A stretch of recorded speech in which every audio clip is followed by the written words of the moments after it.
Magluto naman tayo ng seafoods. Dahil nga puro gulay na lang tayo at puro karne, ngayon naman ay gagawa tayo ng isang masarap na recipe gamit ang tahong. Nasa 3 kilo yung tahong na binili ko sa palengke kanina. Medyo matataba nga naman yung tahong ngayon at malalaki pa. Medyo maaga rin akong pumunta sa palengke para maabutan ko yung mga sariwa nilang tinda. Sa recipe na ito, medyo magiging interesting ka dahil baka mamaya pwede mo pang itinda. Nagpakulo lang tayo dito ng tubig sa talyasi at sinalang na nga natin yung mga tahong. Ang gagawin natin dyan, pabubukahin muna natin yan. Mga ilang minuto lang na nakasalang yan.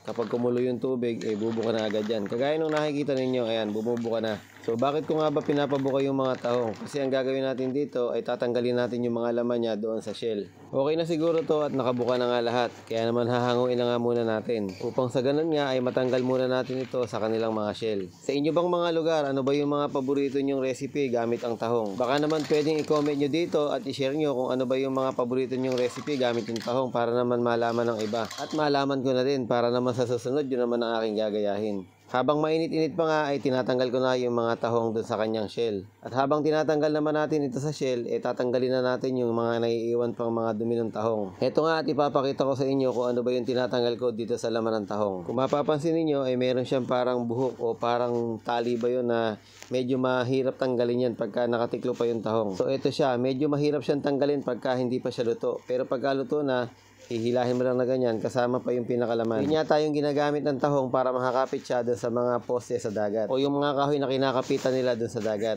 Sa recipe na ito ay gagamit din tayo ng mga ganitong sangkap kagaya ng mga sibuyas na pula at hindi rin mawawala dyan yung 2 dakot na bawang.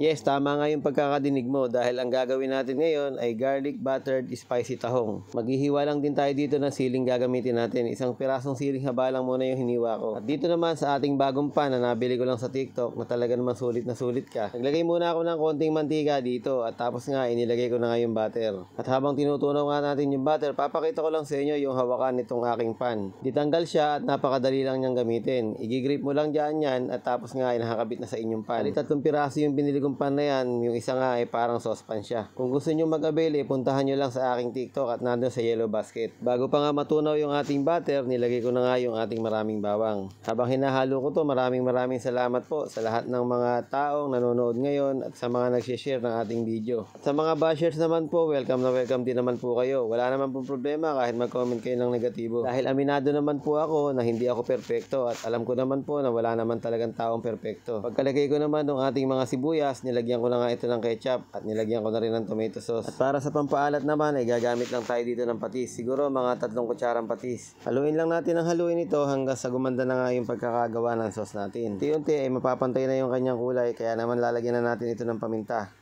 Pwede ka rin maglagay ng asukal dito pero kung hindi ka naman mahilig sa matamis ay pwede na yan. Ilagay na natin yung mga tahong para nga dito nga ay maluto na siya dito sa ating ginagawang garlic sauce. Dahil nga sa luto naman na yung tahong, hindi na natin kailangan pagtagalin pa yung pagkakaluto dyan. Ngayon naman ay maglalagay lang ako ng mga ilang pirasong siling na buyo at yung hiniwa ko ng siling berde. Makalipas pa nga 1 minuto ay pwede na nating tikman. Kapag okay na yung lasa at wala na dapat i-adjust, sa palagay ko nga ay pwede na tayong maghain. Kaya naman tara na, inaanyayahan ko na kayong kumain. Sino ba naman ang hindi matatakam pagka ganito kasarap ang ulam? Tapos sabayan mo pa ng malamig na tubig.